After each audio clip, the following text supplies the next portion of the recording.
Assalamualaikum warahmatullahi wabarakatuh. Perkenalkan, kami dari kelompok 1 yang beranggotakan saya Bintang Bandung Bajagan, Mega Putri Rahmawati, Intan Ratu Negara, Rifa Salsabila, dan yang terakhir ada Isanatun Najah. Kami di sini akan membuat semacam analisis dari putusan MK terkait perubahan batas usia minimal capres dan cawapres untuk memenuhi tugas mata kuliah rancangan perundang-undangan. Lembaga Mahkamah Konstitusi sendiri juga memiliki 4 wewenang dan 1 kewajiban yang ditulis dalam pasal 24C ayat 1. Dan salah satunya adalah untuk menangani sengketa pemilihan umum. Akan tetapi dalam putusan nomor 90 PUU yang terkait batas minimal capres dan cawapres, seharusnya MK tidak ikut campur dalam urusan tersebut. Hal tersebut seharusnya diatur atau dilegislasi oleh DPR sendiri. Karena di dalam putusan tersebut akan mengancam nilai demokrasi yang akan berjalan pada periode dan tahun-tahun berikutnya di generasi selanjutnya. Nantinya bahkan dengan sangat mudah para generasi muda mengubah peraturan demi kepentingan sendiri, karena pada saat generasi ini telah diberikan contoh yang menurut kami sedikit aman, karena putusan MK ini bersifat memaksa, bersifat final dan mengikat pada keseluruhan. Oleh karenanya, kelompok kami akan membahas lebih dalam dan lebih mendetail terkait putusan ini. Apakah putusan ini memberi dampak yang positif atau negatif? Kemudian terkait kronologinya, terkait kesimpulan dari keseluruhan materi yang akan kami sampaikan. Dalam proses pelaksanaan pemilu di tahun 2024 diwarnai banyak sekali konflik yang harus dilaksanakan. Puncaknya adalah ketika seluruh Indonesia dihebohkan dengan pencalonan Gibran Rakabuming Raka sebagai calon wakil presiden Republik Indonesia. Hal itu didasari oleh adanya putusan MK nomor 90/PUU/21/2023 perihal batas usia cawapres. Nah, hal ini pun juga tak terlepas dari konfigurasi politik yang pada akhirnya melahirkan sebuah putusan. Dengan mempertimbangkan banyak sekali hal, dimensi politik kepentingan selalu menjadi dasar. Nah, batas usia capres dan cawapres termaktub pada pasal 169 huruf Q yang berbunyi berusia paling rendah 40 tahun dan kemudian dirubah berusia paling rendah 40 tahun atau pernah atau sedang menduduki jabatan yang dipilih melalui pemilihan umum termasuk pemilihan kepala daerah. Amar putusan MK nomor 90/PUU/21/2023 tersebut yang disahkan pada Senin 16 Oktober 2023 mengandung konflik kepentingan karena amar putusan tersebut melanggengkan Gibran Rakabuming Raka secara langsung melalui norma alternatif yang ada. Nah, putusan tersebut diduga mengandung konflik kepentingan. Kasus ini menunjukkan bagaimana pemikiran hukum dan kekuatan politik berhubungan dalam demokrasi, terutama dalam persiapan pemilu 2024. Putusan hukum MK kali ini berdampak besar pada nama baik MK dan hukum Indonesia. Nah, sistem demokrasi pada dasarnya membutuhkan hukum untuk memberikan batasan dan menghindari adanya dominasi satu pihak akan pihak lainnya. Hubungan antara hukum dan politik ini tidak boleh dicampurkan dengan kepentingan politik tertentu.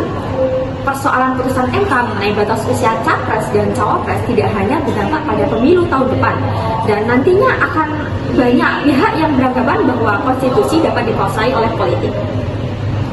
Bagaimana bisa gugatan yang sebelumnya ditolak, sedangkan gugatan yang baru masuk ini tanggal 13 September langsung diterima?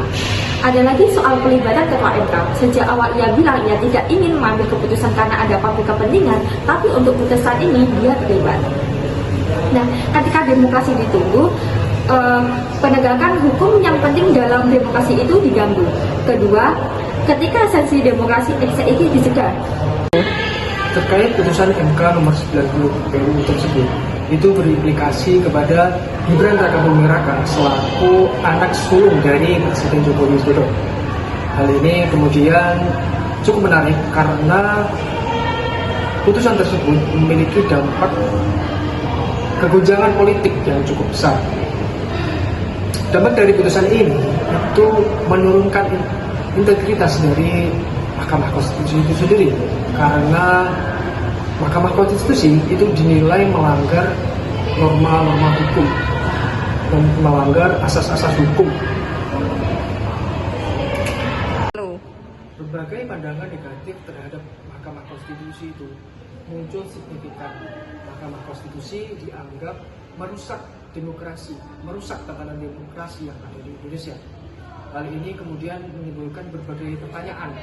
Apakah Mahkamah Konstitusi itu berwenang untuk memberikan putusan terkait proses legislasi pemilu atau hanya mengadili sengketa pemilu? Terkait putusan MK tersebut, pandangan ahli hukum tata negara melihat perbuatan melawan hukum ini sebagai tindakan yang melanggar aturan konstitusi atau undang-undang yang berlaku. Jika batas usia cawapres atau capres ditetapkan melalui proses hukum yang sah dan sesuai dengan prosedur perundang-undangan, maka setiap upaya untuk mengubah atau menentang tanpa dasar hukum yang kuat dapat dianggap sebagai perubahan tersebut merugikan hak-hak konstitusi seseorang atau kelompok.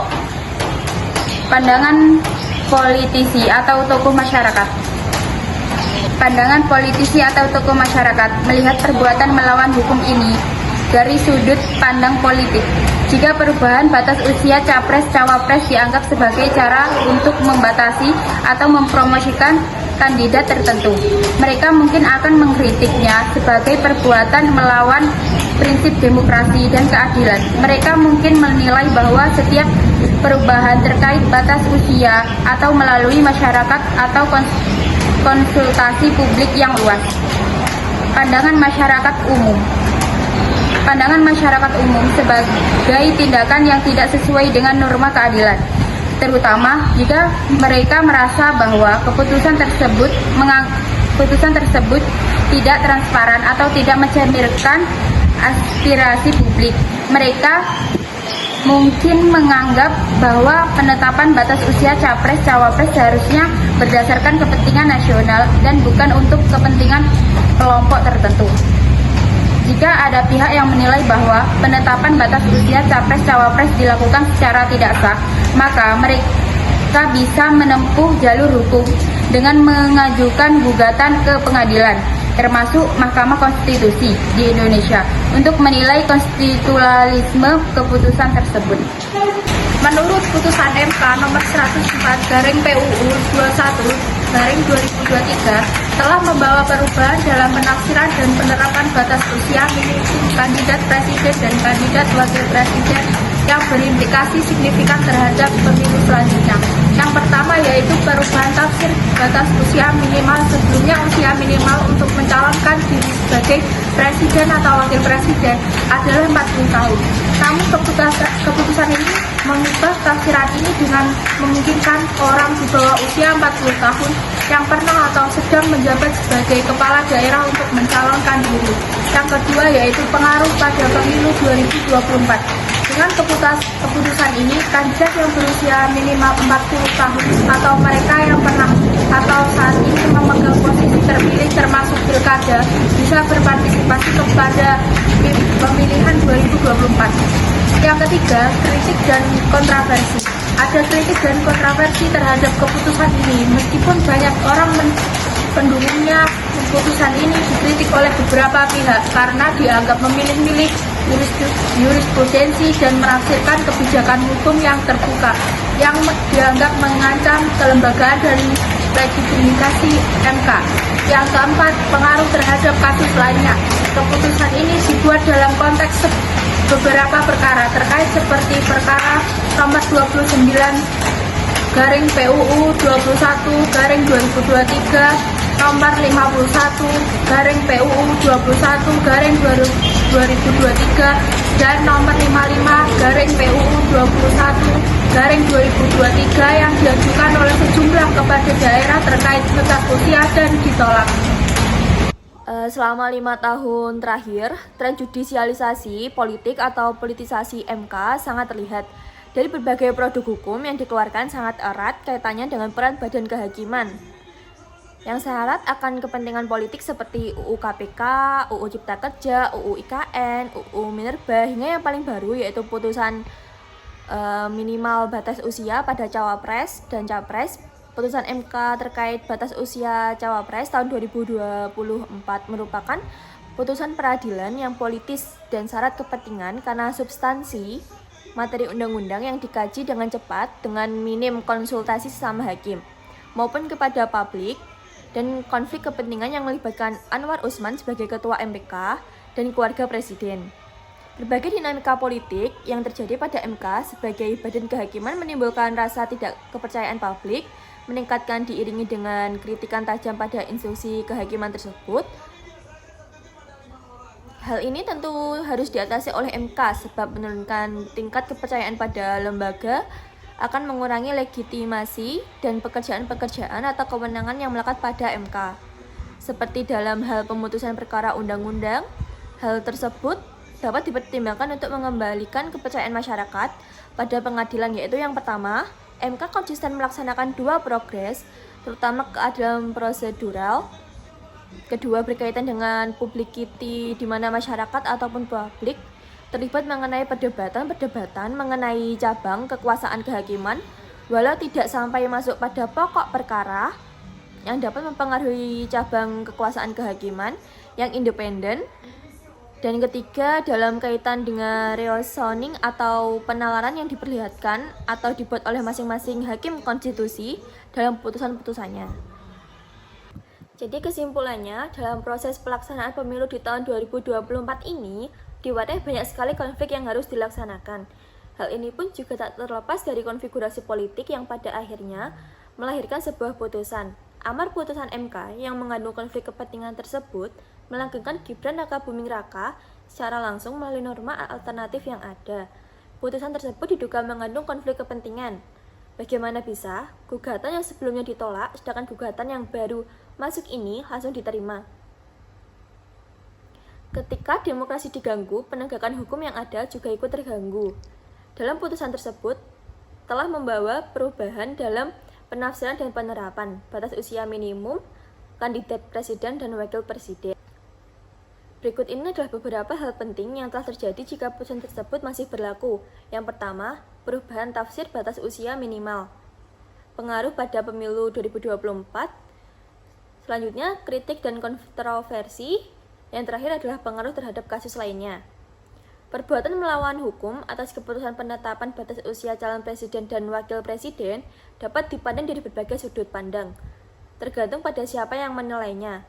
Selain itu, ahli hukum akan menilai bahwa perubahan tersebut merugikan hak-hak konstitusional seorang atau kelompok.